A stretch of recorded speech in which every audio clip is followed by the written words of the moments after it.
Assalamualaikum warahmatullahi wabarakatuh.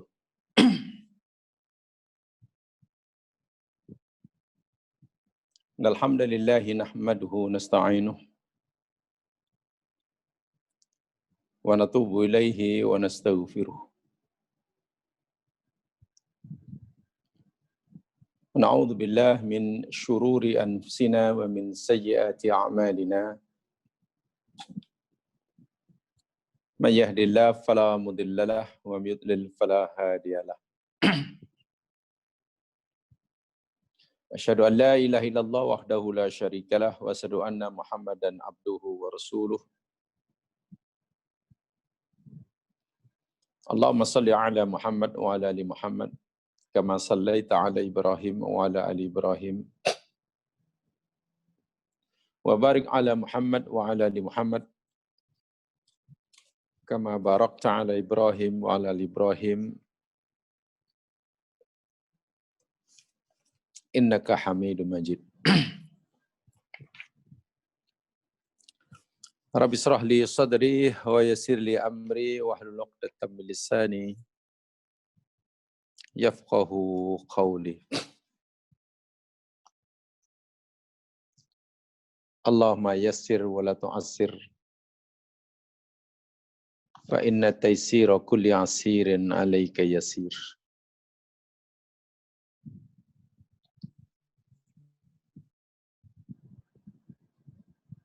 Allahumma amin.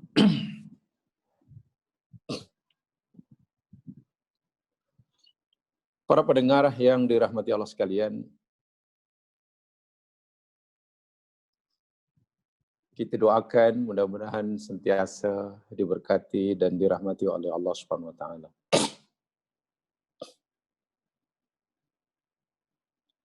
Tidak jemu-jemu dan memang sudah menjadi kewajiban bagi kita untuk terus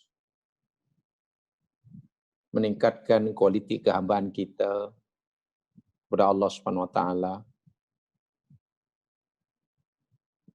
Tuhan yang telah menciptakan kita, menghidupkan kita, seterusnya memberikan kita kemudahan apa yang kita perlukan dalam hidup ini, Dia telah sediakan sebelum pun kita dicipta.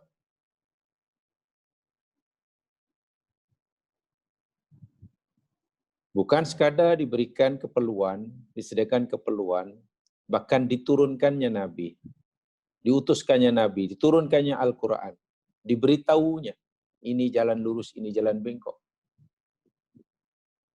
Untuk kita mendapatkan, meraih kejayaan duniawi dan ukhrawi.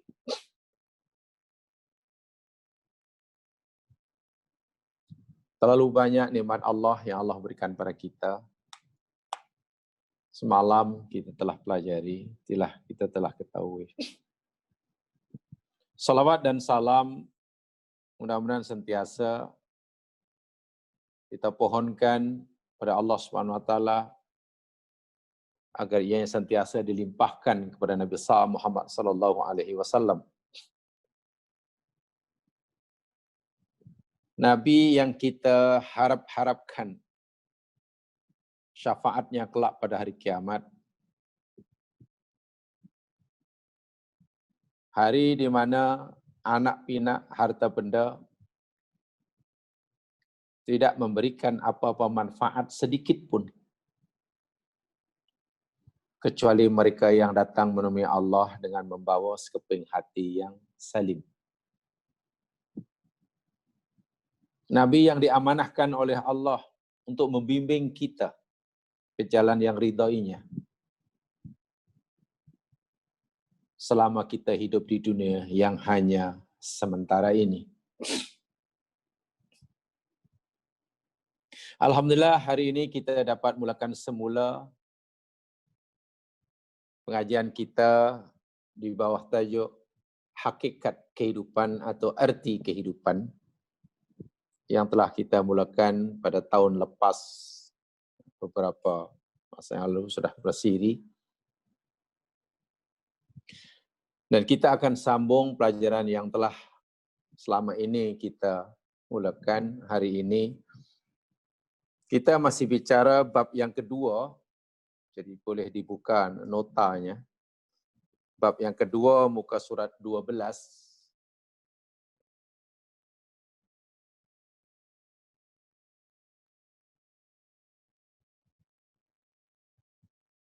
Muka surat 12, bab yang kedua. Ayat yang kedua. Jadi bab yang kedua, di bawah tajuk Al-Quran adalah pedoman untuk kita menemukan makna dan erti hidup yang sebenar. Ayat yang kedua, ayat pertama telah panjang lebar kita bicarakan pada tahun lepas, bukan bulan lepas, tahun lepas. Jadi sudah setahun yang lalu istilahnya. Tahun 2019. Hari ini yakni kita akan teruskan ayat yang kedua, dipetik daripada surah Al-Mu'minun. Ayat yang ke-115. Jadi yang tidak ada nota boleh merujuk pada Al-Qurannya. Samping nanti bolehlah dicatat apa-apa yang perlu dicatat sebagai ulasan, sebagai penjelasan. Kita coba dalami makna ayat ini. Saya ulangi, surah Al-Mu'minun, ayat yang ke-115. Bagi yang tak ada nota ya, lihat terus saja lihat Qurannya.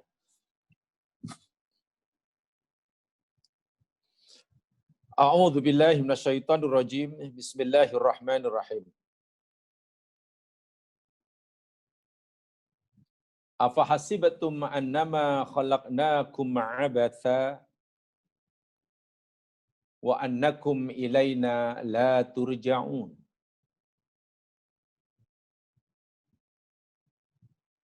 Yang bermaksud, maka adakah kamu mengira, kamu menyangka, kamu fikir, hanya saja kami telah ciptakan kamu itu abasa, sia-sia. Tidak ada tujuan sama sekali. Suka-suka. Wa annakum ilaina la turja'un. Dan adakah kamu fikir, kamu sangka bahwa kamu semuanya tidak dikembalikan kepada kami suatu saat? Ayat ini berupa pertanyaan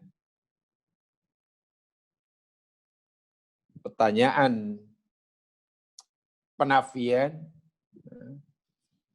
Artinya, jika kamu, akan Allah berfirman, jika kamu fikir, kami ciptakan kamu hidup di dunia ini hanya sia-sia, suka-suka, la faidatalah, salah.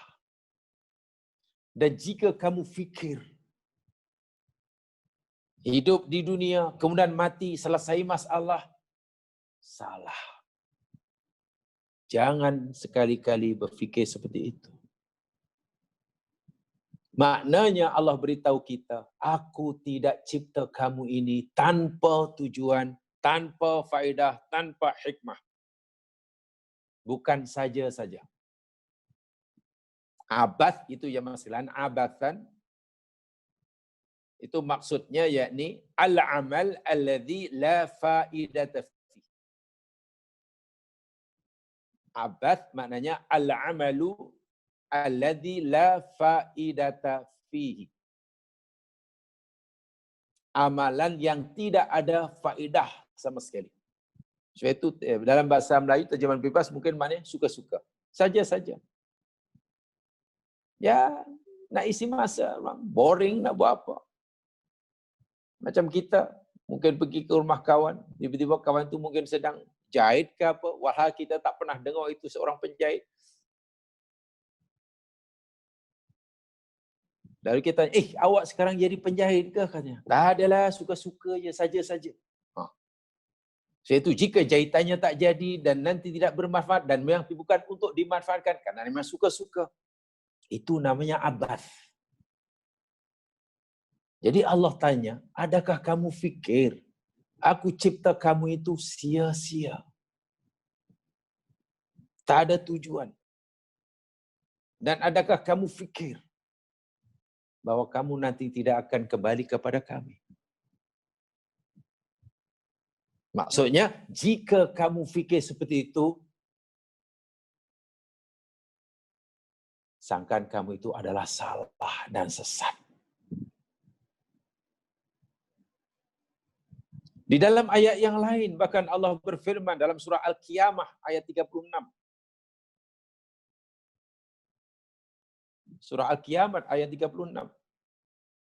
Ayah sabul insanu ayut roka sudan. Ayah sabul insanu ayut roka sudah. Adakah manusia itu fikir, manusia sangka, menyangka bahwa ia akan dibiarkan begitu saja? Sudah. Ya, nak buat apa saja Allah tak kisah. Mau buat apa saja tak kisah. Mau duduk, mau berdiri, mau jalan, mau cakap apa, saya kenyang. Tak kisah. Apa kamu fikir begitu? Tidak. Tidak ada perbuatan yang kita lakukan, melainkan kita pasti akan diminta pertanggungjawaban kelak. Tidak ada ciptaan yang Allah cipta di dunia ini, jangankan kita.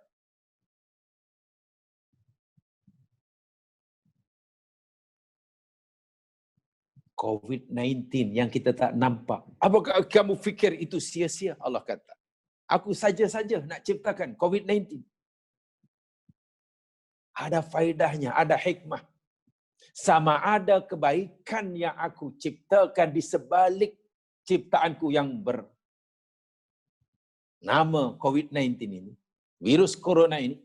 Kamu tahu ke, kamu belum tahu ke apa kebaikan di sebaliknya yang aku ciptakan? Itu soal lain. Jangan hanya kerana kita belum mengetahui apa kebaikan di sebelah ciptaan Allah, lalu kita fikir tidak ada manfaatnya. Itu kesalahan besar. Ini saya sampaikan secara umum dahulu. Saya ulangi. Jangankan kita. Apa yang Allah ciptakan di alam semesta ini, langit, bumi, dan segala isinya, serta segala fenomena yang berlaku di dalamnya, kita suka, kita tak suka, ada tujuan, ada hikmah, ada kebaikan. Dan kebaikan itu yang untuk kita. Kebaikan itu untuk kita. Sama ada kita suka, yang kita suka contohnya sehat, atau yang kita tak suka contohnya penyakit. Sama dengan kita suka contohnya untung banyak bila berniaga, ataupun kita yang benda yang kita tak suka, rugi banyak. Semuanya adalah kebaikan buat kita. Ini telah kita pelajari dahulu, mungkin masih ingat ketika kita bicara tentang Sayyidul Istighfar dahulu. Saya ulas panjang lebar ketika saya uraikan Anta Rabbi, Rob, pendidik, pengasuh, pentadbir, pemelihara.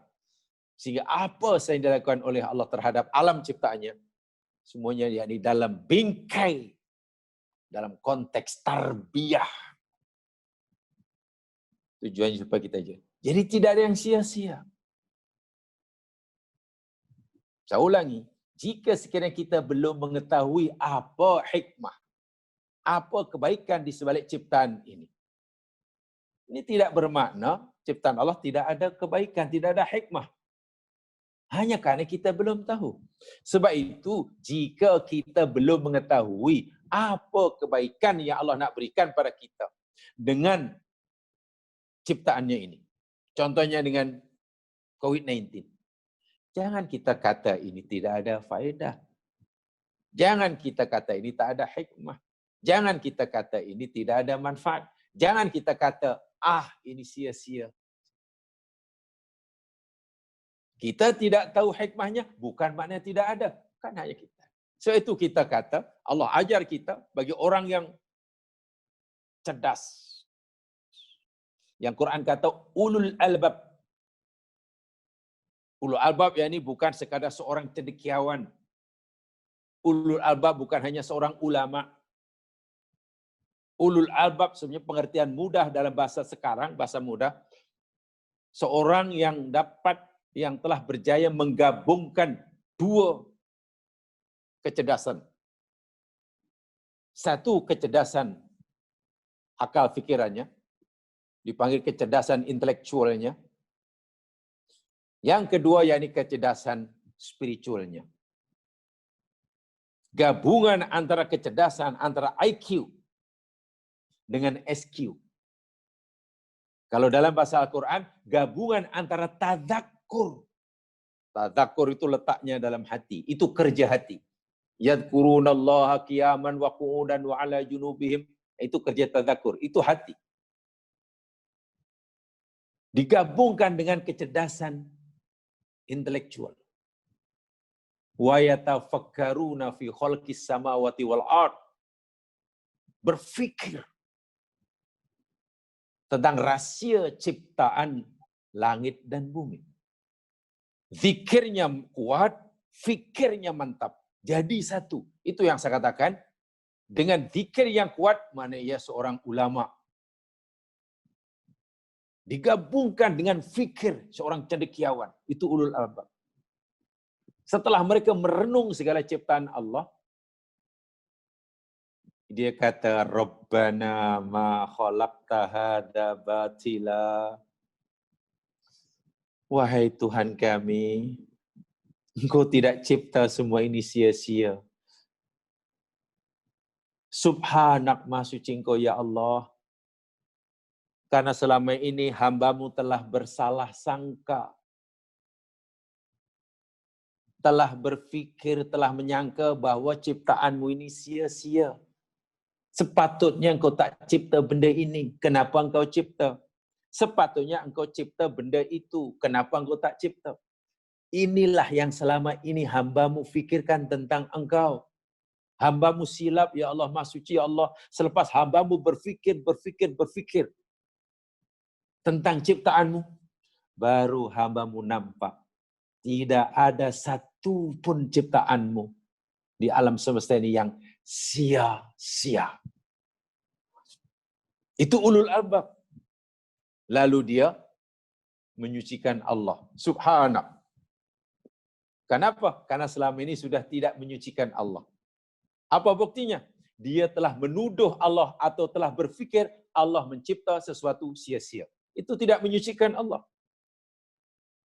Orang yang berfikir bahwa ada ciptaan Allah yang sia-sia, atau dengan ayat mudah, orang yang terlintas dalam fikiran dia bahwa Allah mencipta semua ini sia-sia, itu tidak sedang menyucikan Allah.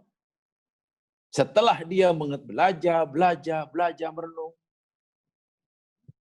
lalu dia fahami tidak ada ciptaan Allah yang sia-sia, dia pun minta maaf. Faqina adzabannar. Ya Allah, lindungi hamba-Mu ini daripada api neraka. Ringkas kata, jangankan kita makhluk yang sempurna yang diberi amanah oleh Allah sebagai khalifahnya, dicipta oleh Allah sia-sia saja-saja. Benda yang paling kecil ibarat kuman, benda yang paling kecil seperti virus, benda yang paling kecil apa saja yang ada dalam tubuh kita. Tidak ada yang abasa. Bahasa Melayu bebasnya suka-suka, sia-sia, saja-saja. So pertama perlu kita tanamkan, yakinkan diri kita. Katakan pada diri kita masing-masing bahwasanya apa saja Allah ciptakan, yang kita nampak, yang tak nampak, yang besar maupun yang kecil, yang kita suka, yang kita tak suka, semuanya adalah kebaikan buat kita. Sama ada kita telah memahaminya atau belum, itu cerita lain.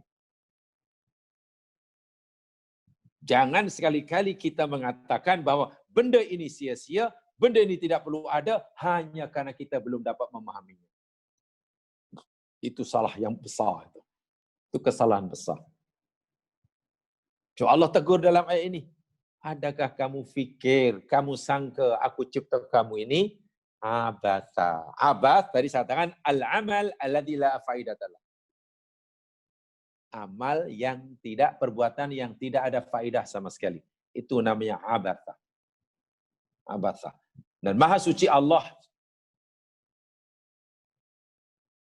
daripada melakukan, menciptakan, menghendaki, buat peraturan yang la faidatallah. Maha Suci Allah. Sebab itulah, bila Allah tegur kita, tanya seperti ini berupa teguran seperti ini. Maknanya, Allah mau semua hamba ini tahu bahawa kita dihidupkan ini ada matlamat. Ada tujuan, ada ghayah. Ada ghayah yang perlu dicapai oleh kita. Sebagaimana yang dikehendaki oleh Allah Subhanahu wa taala. Walaupun kita hanya sekejap dihidupkan, tapi ada matlamat, ada objektif yang perlu dicapai oleh kita sebagaimana yang dikehendaki oleh Allah. Dan matlamat itu, objektif itu Allah dah tetapkan, bukan kita yang menetapkan. Ringkas kata begini. Dalam hidup ini kita sebenarnya tidak perlu susah-susah apa tujuan hidup kita. Tidak perlu susah-susah. Karena tujuan hidup setiap manusia Allah telah tetapkan. Kenapa pula kita mencari tujuan yang lain? Kenapa pula kita susah payah mencari matlamat dan tujuan? Oh, saya hidup karena nanti saya ini tujuan saya hidup. Kenapa susah payah?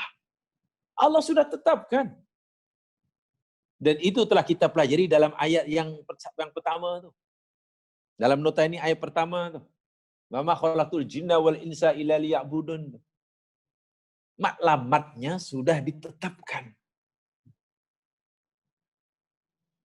Ibarat kita nak mendaki bukit sekalian. Matlamatnya sudah ditetapkan, yakni kamu nanti mesti sampai ke puncak bukit itu. Tuh ada terpacak jalur gemilang. Itulah matlamat, itulah tempat yang perlu kamu capai dalam usaha kamu mendaki dan memanjat bukit ini. Matlamat sudah di sana. Kamu mesti sampai sana. Semua kamu mesti sampai. Jadi tidak perlu menentukan matlamat karena sudah ditetapkan. Itu tujuannya. Tapi Allah bukan sekadar menentukan matlamat. Allah juga sangat menyayangi kita. Sebagai tanda kasih sayangnya, Allah tunjukkan. Apabila kamu ingin mencapai matlamat, ibarat mendaki bukit hingga sampai ke tempat di mana jalur gemilang dipacak, telah ditekan. Kamu mesti mulakannya dari sini. Laluan yang kamu lalui mesti sini. Sebab walaupun kita sudah tahu matlamat kita, yakni puncak bukit yang di mana ada bendera dipacak, bila kita bermula dari tempat yang salah, jalan yang salah, tidak akan sampai. Itu sebagai analogi lah, sebagai analoginya begitu. Nah sekarang, tujuan hidup kita telah ditetapkan oleh Allah, yakni ibadah. Itu matlamatnya. Jangan cari niat lain, jangan dari tujuan yang lain. Macam mana supaya kita mencapai matlamat hidup yang seperti itu? Allah Maha Pengasih Penyayang sudah ditetapkan dari mana kita mula perjalanan hidup ini. Mana jalan yang perlu kita lalui.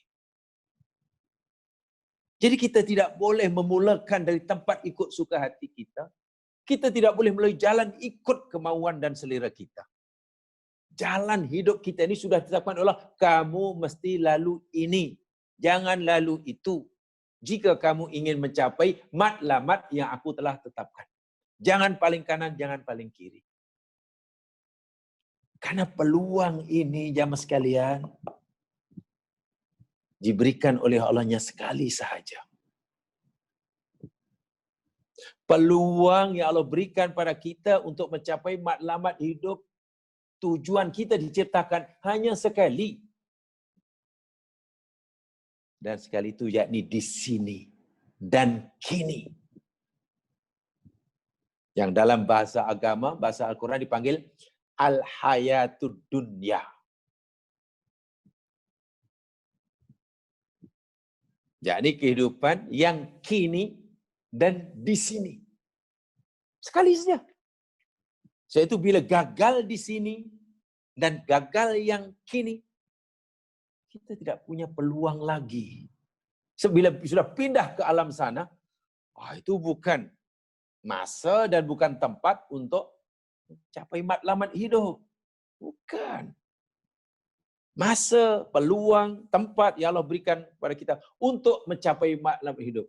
Untuk membuktikan bahawa penciptaan Allah Ta'ala bagi kita ini bukan sia-sia. Ada tujuan yang tidak dicapai, yakni di sini dan kini. Ya, ibaratnya lah. Kalau umpamanya ada orang tua antar anaknya pergi jauh-jauh ke luar negeri, umpamanya. Tujuannya untuk belajar, itu tujuan dia. Tujuan belajar. Jika di luar negeri rupanya tidak belajar, bekerja rupanya atau main-main, ya lari daripada tujuan orang tua mengantarnya. Dan Allah cipta kita dan Allah antar ke dunia, ada tujuannya. Ada matlamatnya. Dan saya ulangi sekali, peluang yang Allah berikan pada kita, masa yang Allah berikan kepada kita untuk mencapai matlamat itu hanya di sini dan kini, itu pun terhad sekejap. Sekejap. Tetapi yang sekejap itu menentukan kejayaan yang kekal abadi ataupun kesengsaraan yang kekal abadi. Baik, sana bagi saya itu contoh. Ini sebagai analogi ya, benar sangat pun tidak. Tapi sebagai perbandingan begini. Jemaah sekalian, berapa lama agak-agak Allah berikan kita peluang dan masa untuk mencapai matlamat hidup yang Allah tetapkan? Yakni ubudiyah itu. Hidup dunia ini berapa lama agaknya berbanding nanti di akhirat. Allah Subhanahu wa taala memberi gambaran begini di dalam Al-Qur'an ya. Di dalam Al-Qur'an. Ini bukan perbandingan secara betul ya, tapi ya saya andaikan untuk mudahkan pemahaman begitu. Kenapa sangat begitu? Ya, kerana masa di dunia dengan masa di akhirat tidak sama. Jelas tak samalah. Sunatullahnya berbeza. Okeylah, satu hari di sini dengan satu hari di akhirat kan tidak sama. Cara pengukurnya pun tak sama. Satu hari di dunia ditentukan oleh pusingan bumi pada paksinya sekali pusingan. Satu retisan bumi dikira satu hari, 24 jam kan. Adakah ini bermakna satu hari di akhirat pun berdasarkan pusingan bumi pada paksinya? Kan kita tidak tahu. Itulah, jadi hanya sebagai ya gambaran, Allah memberitahu kita bahawa peluang yang Allah berikan kepada kita di sini dan kini untuk mencapai matlamat hidup, karena kita dicipta bukan sia-sia, sebenarnya sangat sekejap. Allah memberitahu kepada kita di dalam surah Al-Mu'minun juga. Jangan boleh rujuk dalam surah Al-Mu'minun. Ayat 114. Ayat sebelumnya maksud saya. Ayat sebelumnya. Ayat yang kita pelajari ini 115. Coba lihat 114. Kul illa labithtum illa qalila. Lau annakum kuntum ta'lamun. Katakan Muhammad, wahai Muhammad, beritahu kepada umatmu, khasnya mereka yang mengingkari akan adanya kiamat, yang mengingkari bahwa tujuan mereka dihidupkan itu untuk ibadah, yang mengingkari bahwa Allah ciptakan mereka itu bukan suka-suka, bukan saja-saja. Beritahu pada mereka, illa bithtum illa qalilan. Tidaklah kamu tinggal di sini, di dunia ini. Tidaklah kamu tinggal di sini, tinggallah kamu tidak tinggal sekarang, kini, illa qalilan, kecuali sedikit. Sekejap.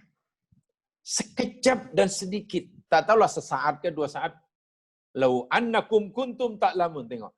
Kalaulah kamu tahu, kamu faham betul bahwa masa hidup kamu di sini untuk kamu mencapai matlamat hidup kamu sebagai Allah tetapkan, itu hanya sekejap. Sekejap sangat. Kalau kamu tahu, ya mungkin ramai tidak tahu, jadi dia fikir lama lah. 100 tahun. Wah, umur awak ni hebatlah. Dah 80 tahun masih boleh panjat pokok kelapa. Wah. Panjang tu, 80 tahun. Uish. Kawan tu umurnya 90 tahun. Uish. Panjang tu umur dia. Macam mana, apa rahsia umur panjang? Ada hamba Allah sudah 110 tahun. Masya Allah. Kita fikir 100 tahun bagi kita mungkin panjang. Lama. Tapi bagi Allah Subhanahu wa taala, Allah beritahu lama ini, jangankan 100 tahun, 1000 tahun pun rupanya hanya sekejap di dunia ini. Jika kamu mengetahui. Kenapa begitu? Ya, karena Allah berfirman dalam ayat yang lain dalam surah Al-Hajj. Di dalam surah Al-Hajj ayat yang ke-47. Ya, surah Al-Hajj ayat 47.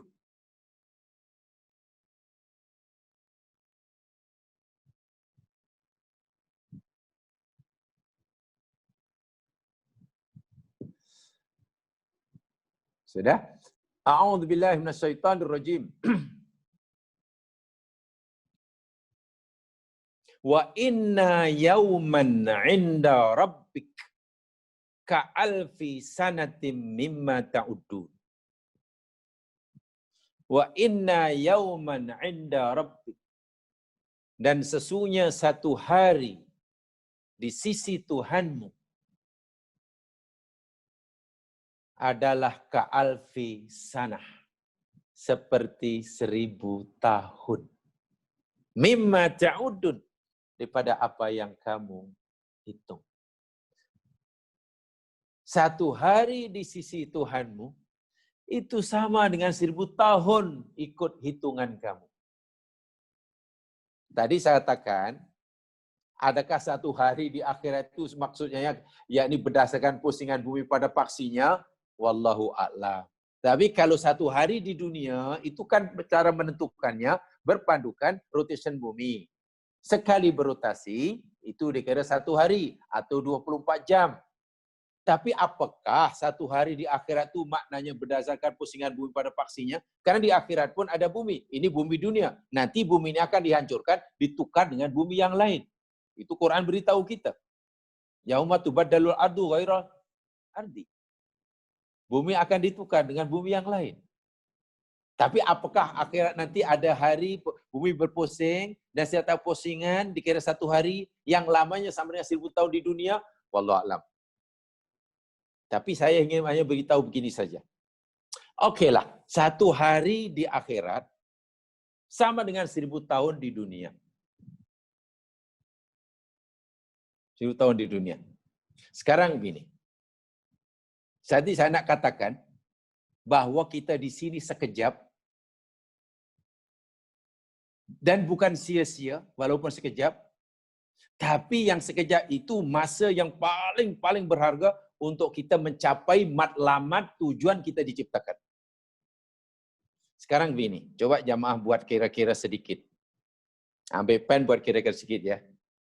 1 hari sama dengan 1000 tahun. Oke. 1 hari sama dengan 1000 tahun. Ini kira-kira dunia ya, wallahualam hakikatnya, sebab ini hanya untuk merupakan pemahaman. Saya hanya nak beritahu betapa sekejapnya kita di sini. 1 hari sama dengan 1000 tahun. 1 hari itu adalah 24 jam. Kan kalau untuk ukuran kita, 1 hari 24 jam. 24 jam sama dengan 1000 tahun. Sudah ya? 24 jam sama dengan 1000 tahun. Kalau 1 hari itu maknanya 24 jam itulah. Kalau 24 jam sama dengan 1000 tahun, 3 jam sama dengan berapa? 24, nah 3 itu ya ini 24 bagi 8 lah. 3. Jadi 1000 bagi 8, 125 tahun. 3 jam sama dengan 125 tahun. Ini 3 jam akhirat. Kalaulah 1 hari di akhirat itu 24 jam. Tadi kan saya ini sebagai analogi saja. 3 jam akhirat sama dengan 125 tahun kita. Umur kita, jamaah sekalian, kata Rasulullah SAW di dalam hadis Abi Hurairah yang dikatakan oleh Imam Tirmidzi, Ibnu Majah, Ibnu Hibban dan dinilai sahih oleh Imam Al-Hakim. Juga Ibnu Hajar pernah mengutip hadis ini dalam kitabnya Fathul Bari. Hadisnya sahih. Kalau dalam hadis Tirmidzi yakni dengan sanad yang hasan. Baginda Nabi bersabda, "A'maru ummati ma baina sittin ila sab'in." Purata umur umatku adalah di antara 60 dan 70. Wa aqalluhum man yajuzu dzalika. Sedikit daripada mereka yang melampaui itu, yang melebihi 70. Bukan tidak ada, ada 80, 85, 90, 100, 100 lebih ada, tapi sikit. Purata antara 60, 70.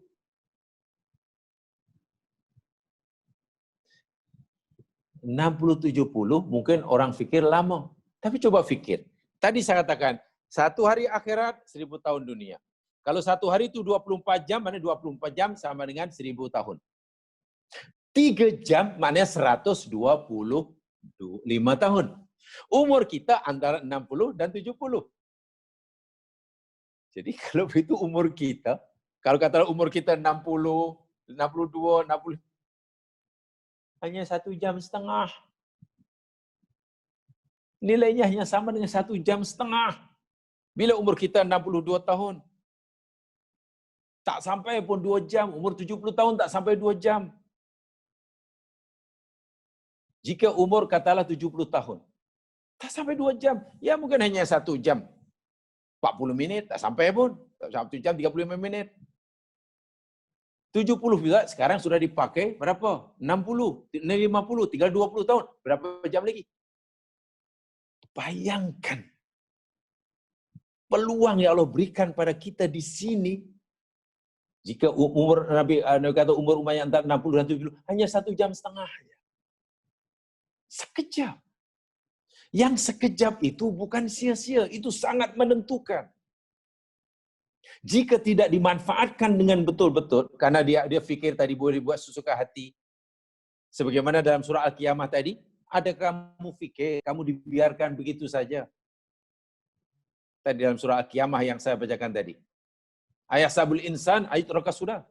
Adakah manusia fikir Allah dibiarkan begitu saja? Nak buat apa ikut sukalah. Nak cakap ikut sukalah. Nak buat kerja apa ikut sukalah. Nak makan ikut suka. Tak, ada kira-kira. Ada pertanggungjawaban.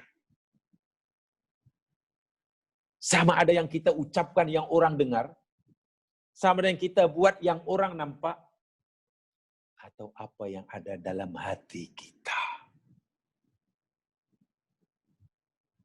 1,5 jam. Umur kita hanya 1,5 jam, antara 60-70. Tapi ya mas sekalian, 1,5 jam itulah umur yang paling berharga.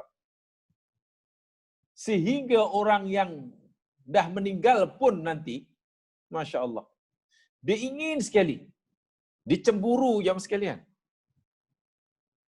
Kita mungkin tidak sedar. Mungkin kita tidak sedar. Ramai orang mensia-siakan umur. Mensia-siakan kehidupan di dunia. Karena dia fikir, ya diberi kebebasan sebebas-bebasnya. Tujuannya apa? Tujuannya dia di sini kan. Oh, saya hidup tujuan mesti begini. Selagi saya di wah, tujuan itu, saya kata, tujuan matlamat, jangan kita susah-susah menentukannya. Allah sudah tetapkan tujuan hidup kita. Kalaulah tujuan kita hidup ini jangan untuk bekerja, siapa yang mau dihidupkan? Siapa yang mau dihidupkan di dunia kalau tujuan hidup untuk bekerja?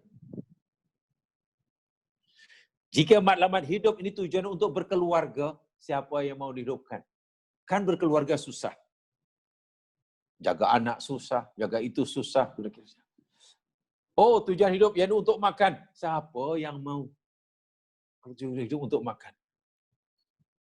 Tujuannya sudah tekan, dia ini untuk beribadah. Sebab itu kalau kita pelajari, alhamdulillah, mudah-mudahan dapat masih difahami itu. Kita bicara tentang Sayyidul Istighfar dahulu. Apa saja aktiviti yang kita lakukan sepanjang hayat, pandai-pandailah kita meletakkan padanya nilai ibadah. Amalan yang soleh, niatkan karena Allah. Jadi ibadah. Seamalan yang soleh, yang amal ketaatan, niatnya salah, jadi maksiat. Amal taat, niat betul, jadi ibadah. Amal ketaatan, niat salah, jadi maksiat. Nah, ini tentang amal yang soleh. Amal maksiat, ada niat, ada niat betul ke niat salah, tetap maksiat. Nah, ini amal maksiat. Mencuri itu niatnya karena Allah kan, niatnya tolong orang ke, niatnya mengenai orang ke, tetap berdosa. Nah, jadi kalau amal maksiat, niat ini tidak memberi pengaruh apa-apa. Tinggal satu, amal mubah. Amal harus. Ya mungkin fitrah kita, tidur, berjalan, makan, rehat. Jadi kan amal biasa ini. Memang begitu Allah cipta kita. Jika niatnya betul karena Allah, dapat pahala. Jika tak ada niat, ya tak dapat pahala lah, hanya dapat itu. Jadi pandai-pandailah kita meletakkan bubuh nilai ibadah dalam segala amalan.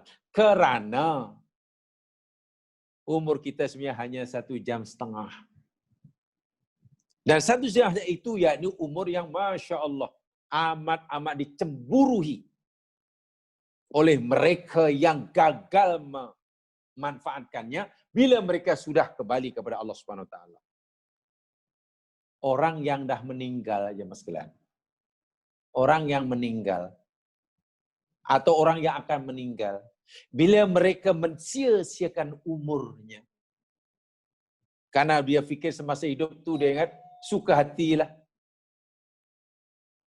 Mereka sangat cemburu pada kita. Hidup kita sekarang ini adalah impian orang-orang yang telah mati. Orang mati berangan-angan, Allah, kalau aku boleh hidup dunia lah, kalau hidup dunia Allah. Mereka berangan-angan ingin kembali ke dunia. Merayu kepada Allah Subhanahu Wa Taala agar dihidupkan semula walaupun sesaat. Tengok. Walaupun sesaat. Nak bertaubatlah, nak beramallah, nak itulah, nak ini. Sementara kita yang masih hidup, ramai daripada kita yang lalai. lupa mensia-siakannya. Sedangkan bagi saudara-saudara kita yang dah meninggal atau akan meninggal, mereka merayu-rayu pada Allah supaya ditambahkan umurnya, diberi peluang bersikir. Sementara yang masih hidup, ramai yang mensia-siakannya. Coba, tak ironik macam mana? Saya ingin beritahukan. Contohnya, mari kita rujuk ayatnya. Coba pertama lihat surah Al-Mu'minun juga. Sebab kita belajar surah Al-Mu'minun juga. Senang. Yalah Al-Qurannya. Ayat yang ke-99 dan 100.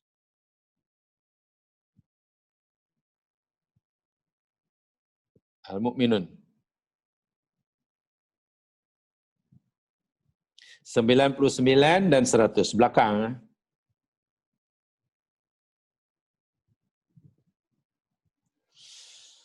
Okey, saya ingin beri peluang pada siapa yang sekalian yang ingin tolong bacakan untuk kita semua. InsyaAllah.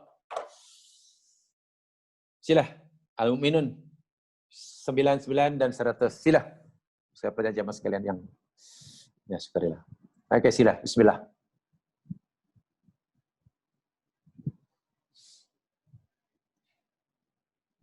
Ada?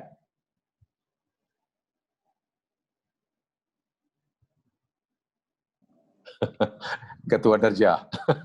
Kalau tak ada ketua darjah bertanggungjawab. A'udzubillah. Saya Ustaz. Okey, silakan. A'udzubillah minasyaitonirrajim. Hatta idza jaa ahadahumul maut qala rabbi irji'un la'alli a'malu salihan fima taraktu kalla innaha kalimatun huwa qailuha wa min waraihim barzakhun ila yaumi yub'atsun. Sadaqallahul adzim, barakallah. Terima kasih banyak Puan Rohaya. Raya. Okey. Hatta idza jaa ahadahumul maut. Sehingga apabila telah datang kepada salah seseorang daripada mereka kematian. Itu susunan Arab, susunan Melayu yang mudah. Sehingga apabila seorang mereka itu didatangi mati, dah dekat dengan ajal. Bila seseorang daripada mereka itu dah dekat ajalnya. Ajalnya dah tiba, belum mati. Sudah berada di ambang kematian. Ya, katakan sajalah, kaki sebelah di dunia, kaki sebelah di alam barzakh. Katalah dalam keadaan begitu. Mungkin telinganya masih mendengar suara orang yang ada di sekelilingnya. Tapi mata hatinya sudah boleh melihat alam barzakh. Apa yang dikatakan oleh orang ini? Qala dia Rabbi, wahai Tuanku, irji'un, Rabbi irji'un, kembalikan aku ya Allah ke dunia, baliklah. Minta balik ke dunia, minta balik ke sini. Minta ditambahkan lagi usianya. Tengok tu. Dia tidak minta panjang, dia tidak minta 10 tahun lagi. Apa alasannya? La'alli a'malu solihan fiha. Ya Allah, supaya aku dapat beramal soleh. Fima taraktu yang dahulu aku tinggalkan. Engkau telah beri peluang pada diriku ni, ya Allah, untuk buat baik. Ada peluang untuk aku buat baik. Ada kemampuan untuk aku buat baik saat itu. Tapi tak ada kemauan. Menyesal dia. Ada kemampuan, ada peluang, tapi tak ada kemauan. Menyesal dia. Kalla. Merayulah. Berulang kali. Menangis air mata darah lah. Allah jawab, kalla. Tidak sekali-kali. Tidak. Kalla. Bukan la saja, kalla. Apa tu istilahnya? Ya, nahi lah. Nahi. Nungkah. Sia-sia. Innaha kalimatun huwa qailuha. Sesungguhnya itulah Rabbirji'un. Itu ada kalimat, itu adalah ucapan yang dia akan terus-menerus mengucapkannya. Rabbirji'un. Ini nyawa makin sedikit-sedikit sudah keluar tuh. Selagi nyawa belum berpisah 100% sepenuhnya di dalamnya, dia akan tuh Rabbirji'un. Wa mi waraihim, dan di belakangnya, di hadapannya, yang di barzakh. Barzakh itu alam sepadan. Alam kubur namanya alam barzakh. Yang sempadan antara alam dunia dan akhirat. Nak dikatakan di dunia, tidak lagi karena dah dikubur. Nak dikatakan di akhirat, juga belum. Itu sebagai barzakh. Ila yaumi yub'atsun. Tengok.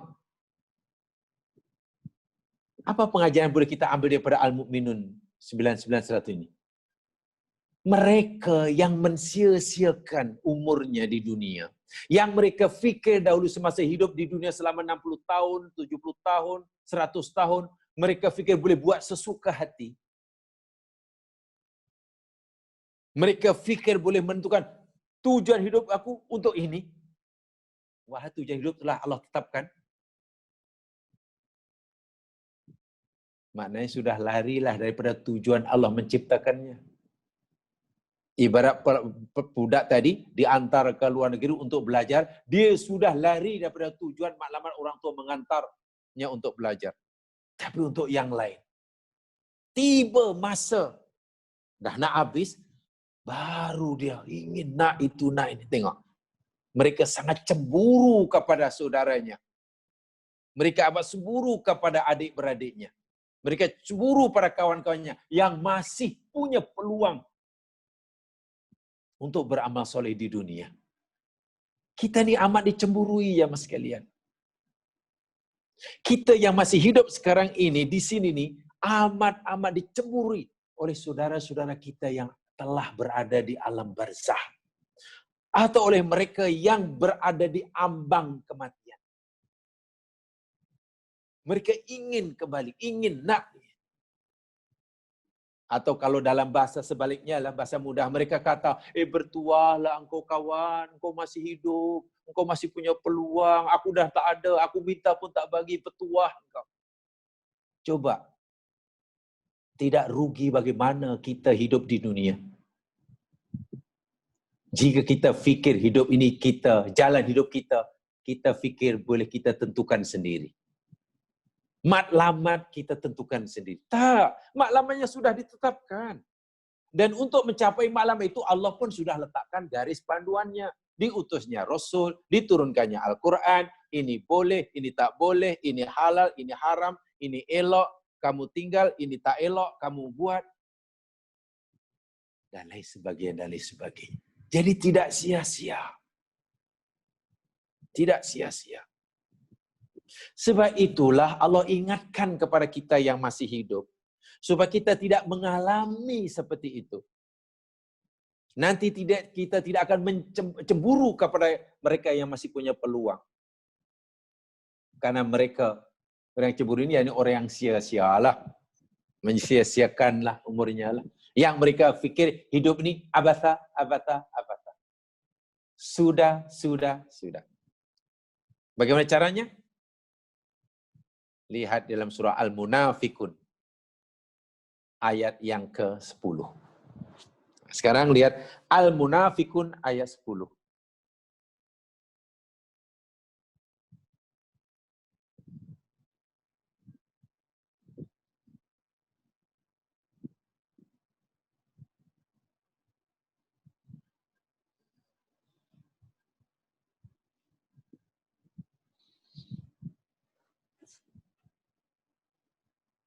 Sudah jumpa?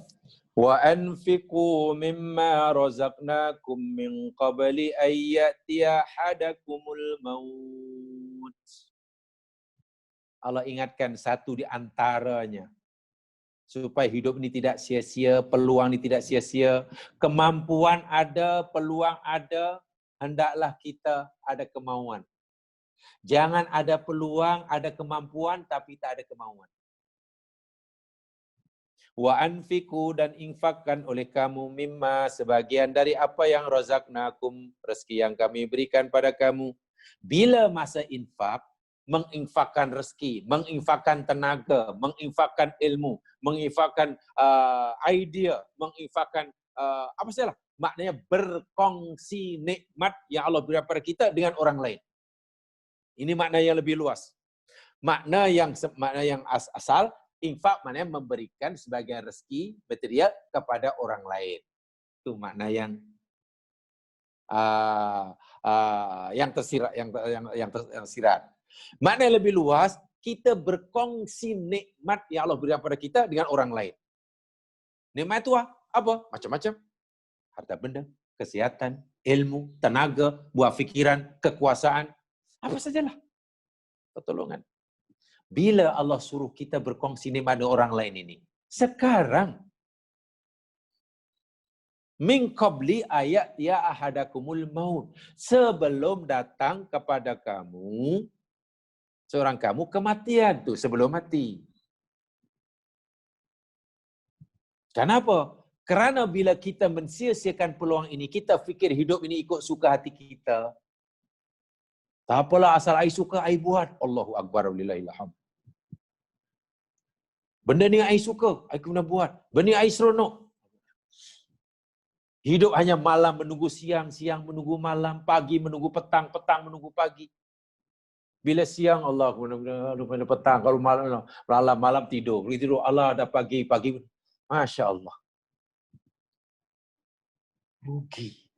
Sebab nanti bila sudah dekat aja, dia kata, fayaqul, Rabbi, wahai Tuhanku, laula akhartani ila ajalin qarib.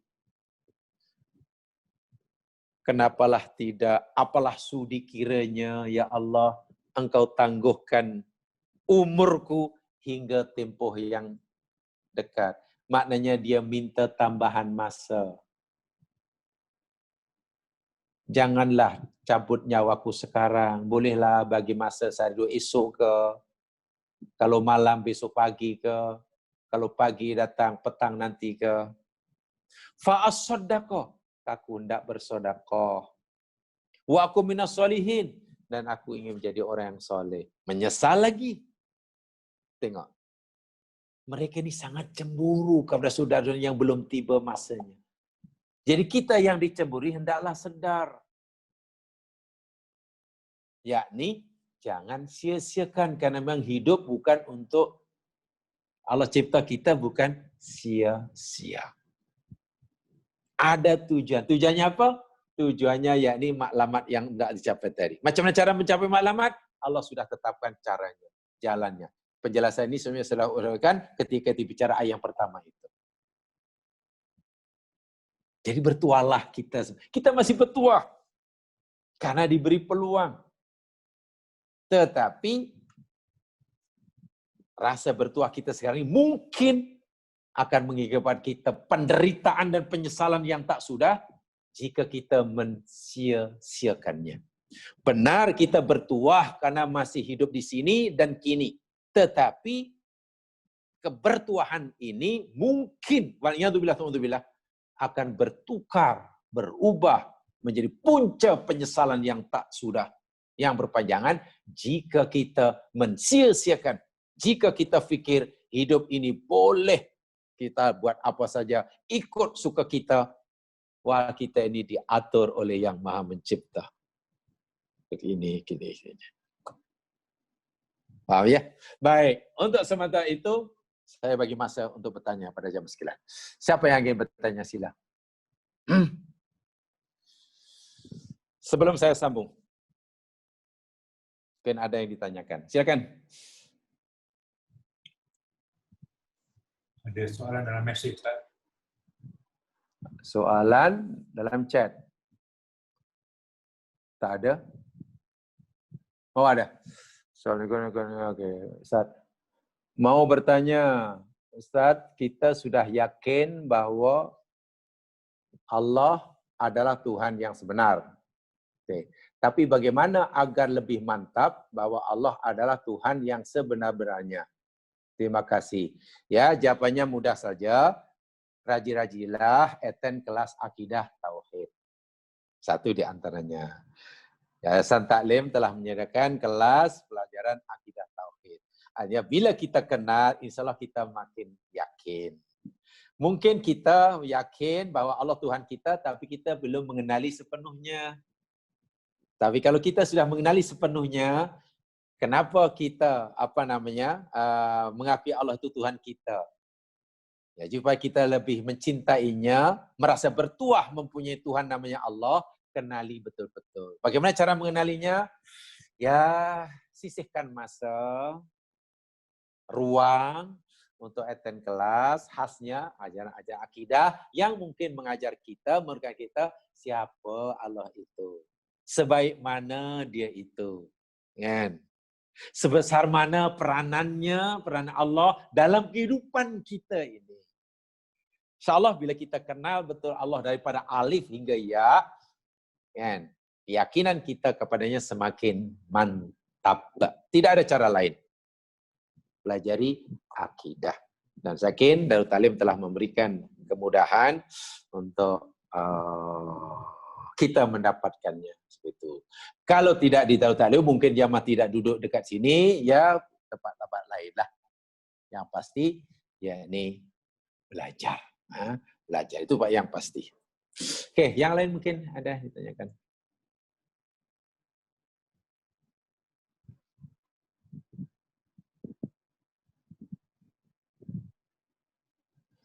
Selalu Ustaz, apa hukumnya kita mendapat pengobatan non-medis berupa terapi energi jarak jauh seperti terapi daripada pengobatan ilmu Reiki? Apa tu ya? Apa ilmu Reiki? Apa hukum mendapat pengobatan non-medis berupa terapi energi jarak jauh semacam terapi dari pengobatan ilmu Reiki? Apa Reiki?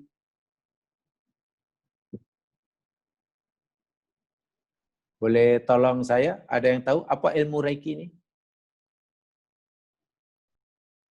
Ilmu Reiki, ilmu tenaga dalam jarak jauh. Setakat yang saya tahu, ya, perubatan dalam agama ini yang disediakan oleh Allah, pertama yakni dipanggil perubatan secara syar'i. Secara syar'i itu sebenarnya maknanya sangat luas. Apa itu sangat luas? Yakni perubatan yang menepati kebenaran syarak dan juga menepati sunnatullah.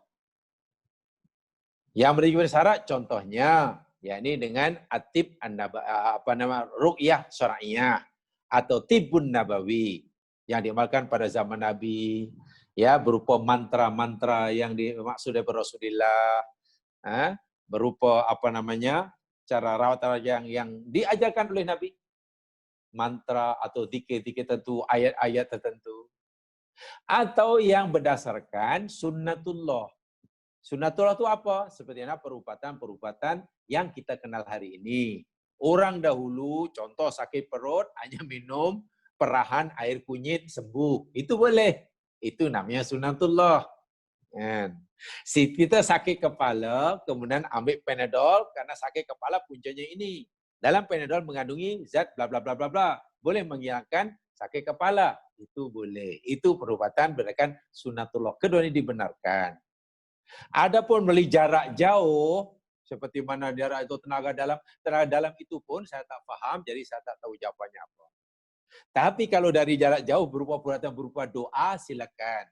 Telepon orang yang kita yakini doanya makbul, Syekh umpamanya, oh ya apa ni? Assalamualaikum Syekh, Waalaikumsalam. Saya mintalah bantuan, tolonglah ni Tuan Haji doakan saya ya. Malam nanti mungkin Tuan Haji tolong sembahyang. Lepas sembahyang doakan saya supaya penyakit saya sembuh. Pokoknya. Awak penyakit apa? Sakit apa? Ustaz sakit ini. Okey.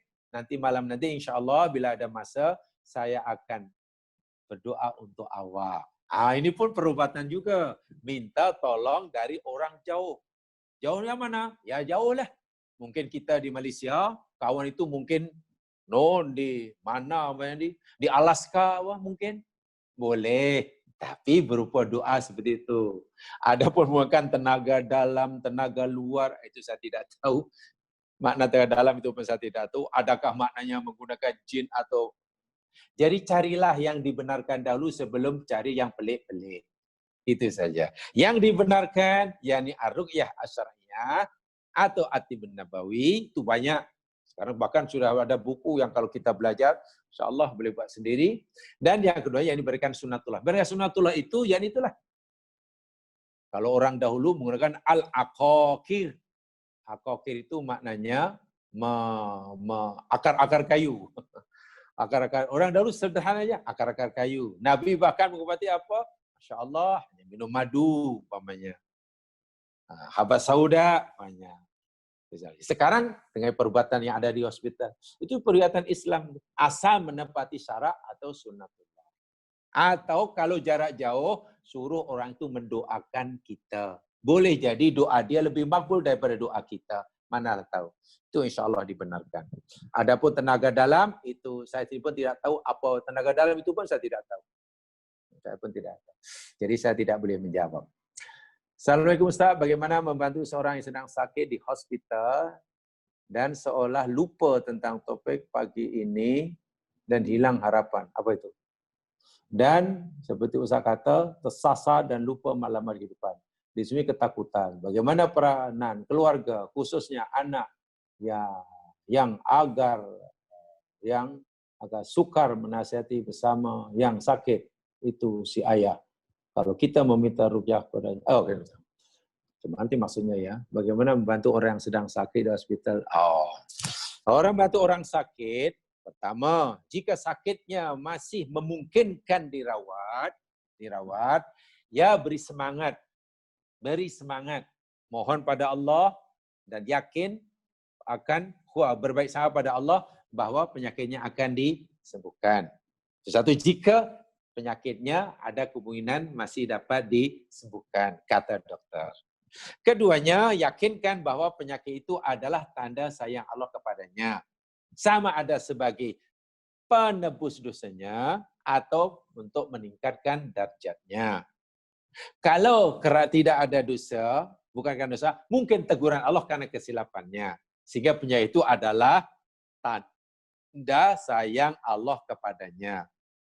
Sama ada sebagai teguran, penghapus dosanya, ataupun untuk meningkatkan darjahnya. Itu jika penyakit itu masih ada harapan disembuhkan. Tetapi, jika si sakit tadi sudah kemungkinan itu sangat nipis untuk sembuh. Dokter kata pun tinggal 5% atau 10%. Mungkin saja memanglah semua itu bergantung pada kehendak Allah. Bila Allah kehendaki kun fayakun umpamanya. Boleh hidup, boleh sehat. Walaupun dokter kata macam tak ada harapan. Itu memanglah. Tetapi katalah berdasarkan ilmu yang dokter pelajari, berdasarkan ilmu sunnatullah, nampaknya kawan ini susah nak sembuh. Peluang untuk sembuh katalah tinggal ya tipis sekali lah. Mungkin hanya 10%, 90%. Dan dia pun dah nampak sangat umpamanya tanda-tanda kematiannya. Ya, saat itu yang elok kita nasihati, tapi ini mungkin tidak mudah karena ini bukan biasa kita melakukannya.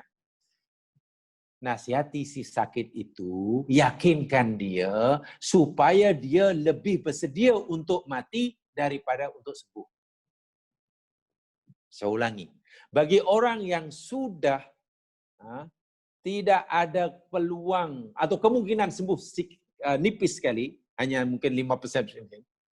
Nasihati dia, yakinkan dia supaya dia lebih bersedia berjumpa Allah. Jiwanya yakni hendaklah yakinkan lebih bersedia jumpa Allah daripada. Sebab apa? Sebab begini, Mas Gat. Sebab begini. Jika seseorang itu lebih bersedia untuk sembuh, ternyata tidak sembuh, nanti jiwanya kecewa. Jadi mati dalam keadaan kecewa jiwanya. Itu menderita sekali. Tapi orang yang bersedia jumpa Allah, boleh mungkin ala seorang ada ni di-on-kan dia punya audio tu, mungkin ditutup. Okey, halo. Tutup audionya. Okey, jadi adapun orang yang bersedia untuk jumpa Allah, jiwanya bersedia. Kemudian akhirnya akhirnya berjumpa Allah Subhanahu Wa Taala, meninggal, maka jiwanya tenang. Itulah. Orang yang tahu dia akan mati dan bersedia untuk mati, jiwanya bersedia. Jiwanya itu jadi tenang. Tapi orang yang mati sementara jiwanya masih meronta-ronta ingin hidup dan ternyata gagal, kalah melawan ajal, itu jiwanya menderita. Sebab itu bila orang itu sakitnya sudah agak tenang, peluang untuk sembuh nipis, nasihati dia supaya lebih bersedia meninggal. Tapi kalau ada peluang untuk hidup, ya bagi harapan, sabar-sabar caranya. Kalau kita meminta ruqyah pada seseorang yang diyakini sunnah, apa hukumnya? Harus. Boleh. Bahkan kita boleh meruqyah diri sendiri. Kita ini begini ya, coba jamaah sekalian, saya nasihatkan begini. Dalam perkara-perkara yang sebetulnya agama tidak menghaskan yang boleh buat tu hanya orang tertentu. Contoh ruqyah kan. Ruqyah itu jampi bahasa Melayunya. Tapi dibenarkan oleh agama. Contoh sahabat Nabi yang kita telah pelajari, kan? Pernah kan merawat orang yang sakit, ketua kampung dengan baca Al-Fatihah, kan? Dengan izin Allah sembuh. Kan? Ini namanya ruqyah. Jadi saya nasihatkan begini. Satu-satu sunnah Nabi atau perintah agama, yang perintah itu sebenarnya tidak hanya ditujukan pada orang tertentu. Sebenarnya ditujukan pada setiap kita. Maka seelok-eloknya, saya tak kata mesti, seeloknya setiap kita buat. Setiap kita buat. Jangan terus menyerahkan pada orang lain. Contoh ruqyah. Bila kita sakit, kita sendiri boleh meruqyah diri kita sendiri. Itulah. Walaupun kita minta tolong orang lain, boleh. Tapi masanya budaya kita ini, bab ruqyah, oh saya tak boleh, dia yang boleh. Tak, kita sendiri pun boleh. Untuk diri kita sendiri. Itulah. Sebab ruqyah itu memang kita dianjurkan untuk kita lakukan masing-masing. Tapi kadang orang, tak boleh, saya tak berani nak ruqyah diri sendiri, katanya. Ini kena tanya orang itu. Jadi, boleh minta tolong, tapi seeloknya kenapa kita tak minta ke diri sendiri. Gitu. Satu. Yang keduanya, ini penting.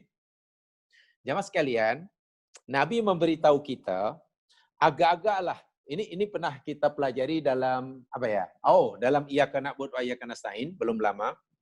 Agak-agak, ini daripada segi, peluang ya.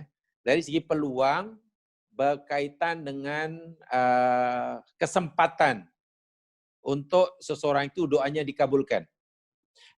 Dalam keadaan senang lenang. Senang lenang, dia sehat, dia kaya, dia kenyang, berdoa di bilik aircon, kapetnya tebal 2 inci, berdoa pada Allah. Senanglah maknanya. B pula dalam keadaan sakit, lapar, sakit sudah lama, susah, berdoanya pun Masya Allah di bilik yang mungkin Allah sangat sederhananya hanya tikar sembahyang, dalam keadaan mungkin sedang dianiaya orang. Dan B tadi sama sebut pada Allah. Yang satu berdoanya dalam keadaan senang lenang, yang satu keadaannya susah, sakit, dan agak-agaklah peluang, ini sama-sama ikhlas ya, ikhlas, B ikhlas. Agak-agak mana yang lebih cepat dikabulkan agaknya? Atau B? Yang susah atau yang senang agaknya? Yang susah kan? Orang yang susah akan lebih cepat doanya dikabulkan. Apalagi teraniaya. Orang sakit sebenarnya doanya lebih cepat dikabulkan daripada yang sehat. Kenapa saya katakan begitu? Orang yang sehat bila berdoa biasanya kurang khusyuk. Ibarat orang kenyang minta makanan. Biasanya mintanya tidak khusyuk.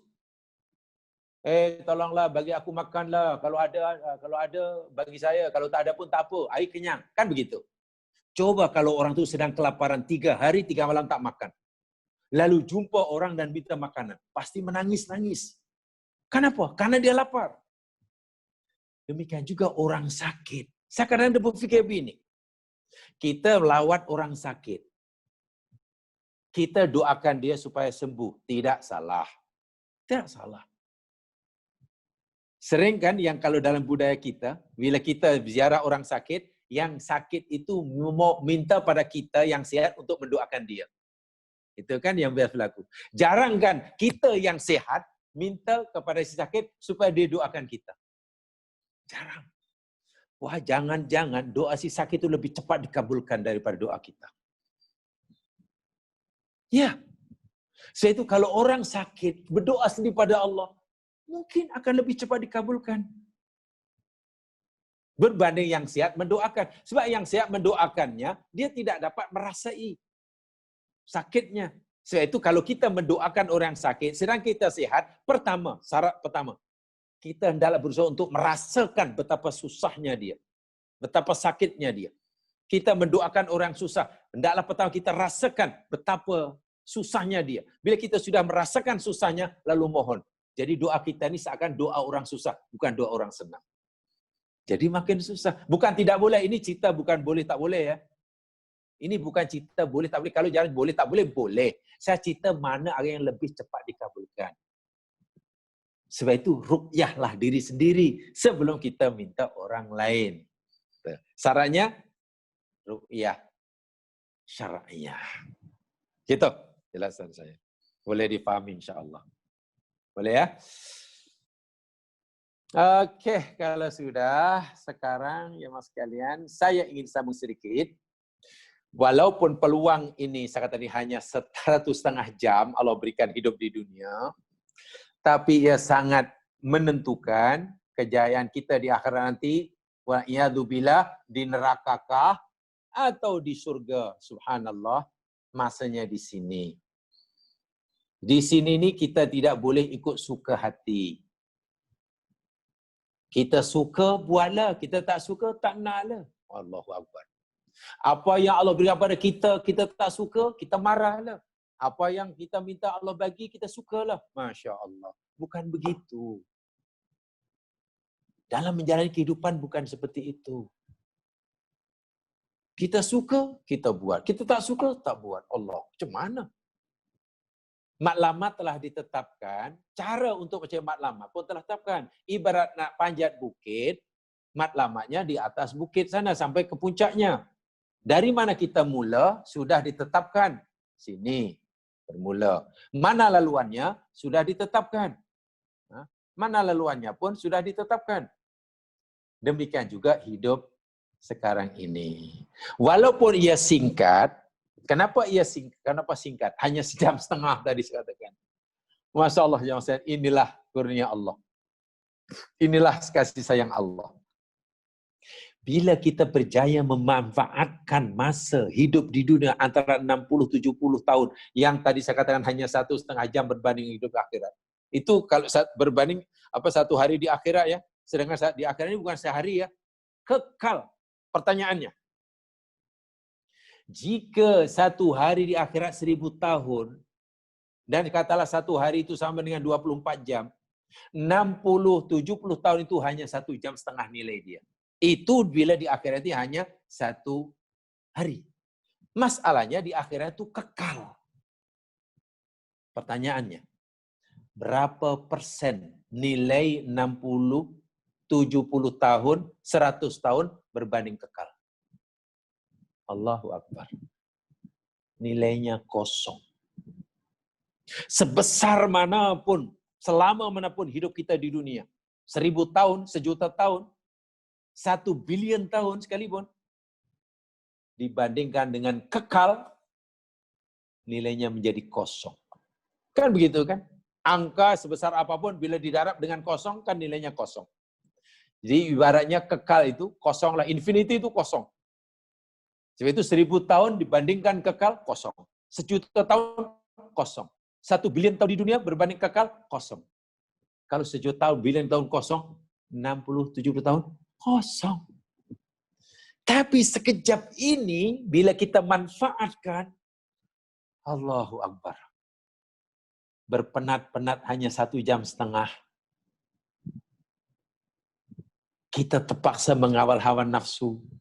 Kita tidak mandai-mandai dalam menjalani kehidupan. Allah terima balasannya kekal abadi dalam surga. Sebab itulah salah satu daripada ungkapan syukur, ungkapan terima kasih ahli surga. Salah satu ungkapan terima kasih ahli surga, nanti ia bersyukur pada Allah karena dahulu Allah telah pernah hidupkan di dunia walaupun sekejap. Dan sekejap itu adalah nikmat. Bayangkan, dahulu 1000 tahun untuk mendapatkan cari bekalan masuk surga. Lama itu. Kita diberi peluang oleh Allah untuk cari bekalan hanya 60-70 tahun. Bekerja sekejap, surga kekal. Orang dahulu kerja 1000 tahun, makan elok yang sekejap. Saya dengan contoh. Walaupun yang sekejap, ahli surga itu nanti merasa berterima kasih karena telah memanfaatkan sebaik-baiknya hidup di dunia. Lihat surah Az-Zumar. Ini ayat terakhir ya. Satu lagi ayat. Ayat terakhir surah Az-Zumar ayat 74.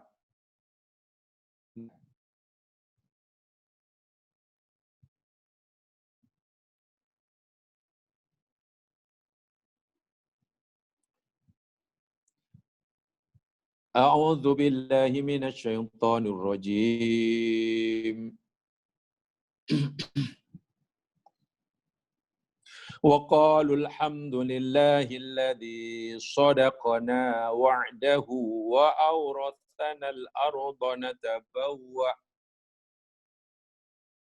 وأورثنا الأرض نتبوأ من الجنة حيث نشاء فنعم أجر العاملين.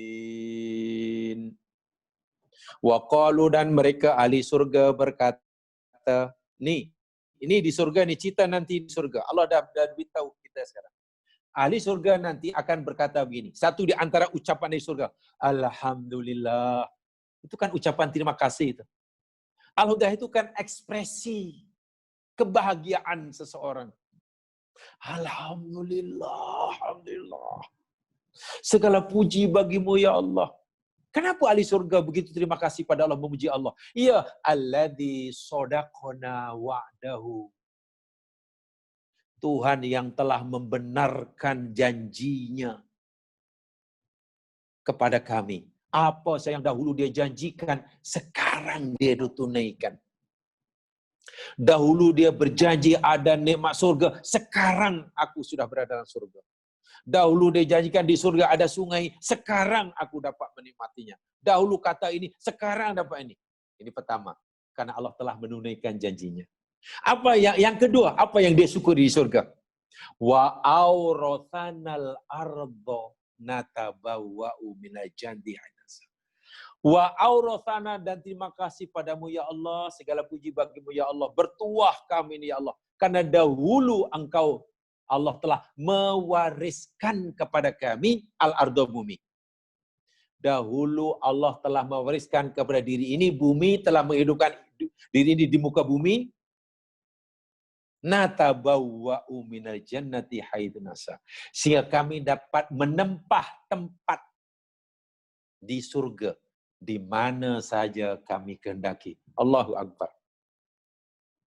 Jadi orang yang pernah dihidupkan oleh Allah di bumi macam kita sekarang ini, sebetulnya Allah beri peluang kepada kita, kesempatan pada kita untuk buat tempahan tempat di surga.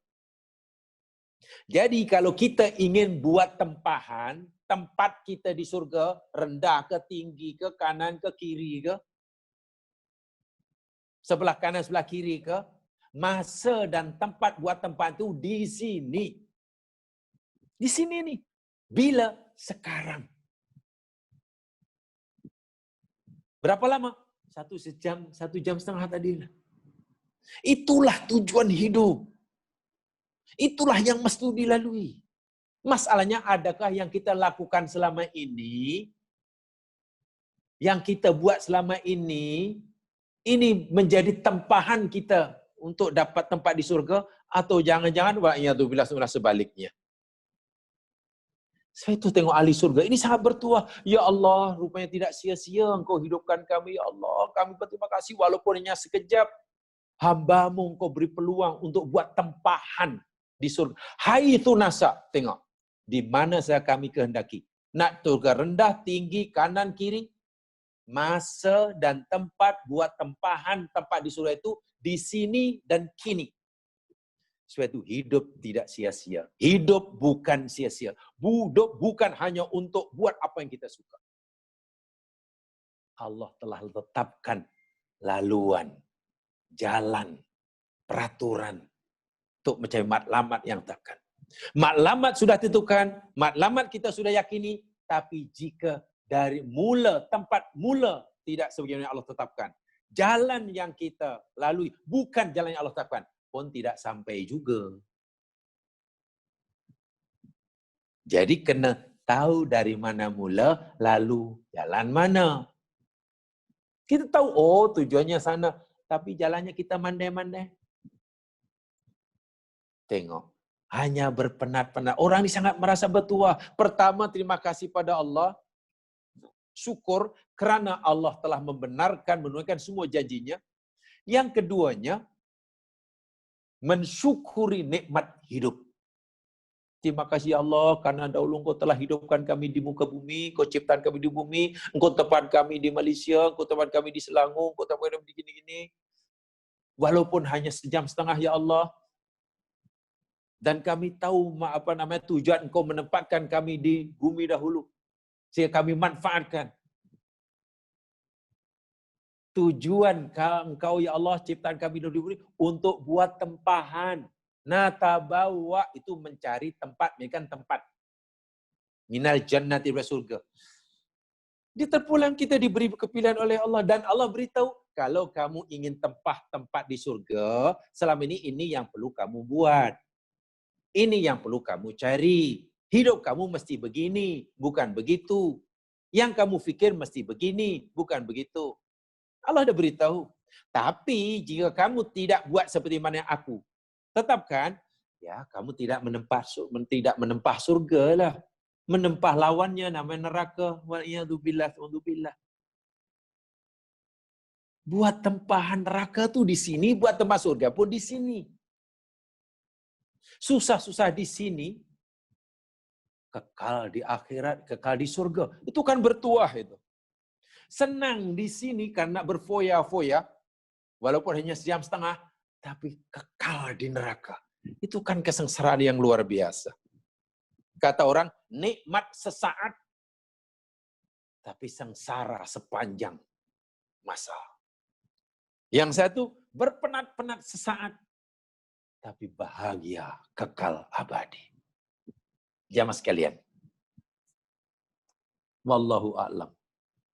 Itu saja yang saya sampaikan pagi hari ini dalam pertemuan singkat ini. Kita berharap pada Allah, bermohon pada Allah agar Allah beri kita petunjuk, agar Allah mudahkan segala urusan kita, dibimbing kita di jalannya, yang benar pada Allah jua, yang silap kelemahan diri sendiri. InsyaAllah kita bila diizinkan dapat bersua semula. Kita dengan bacaan tasbih kifarah. Subhanakallahumma wa bihamdika asyhadu an la ilaha illa anta astaghfiruka wa atubu ilaik. A'udzu billahi minasyaitonir rajim. Innal insana fi khusr illa alladziina aamanu wa 'amilus shalihaat wa tawashaw bil haqq wa tawashaw bis sabr. Assalamualaikum warahmatullahi wabarakatuh.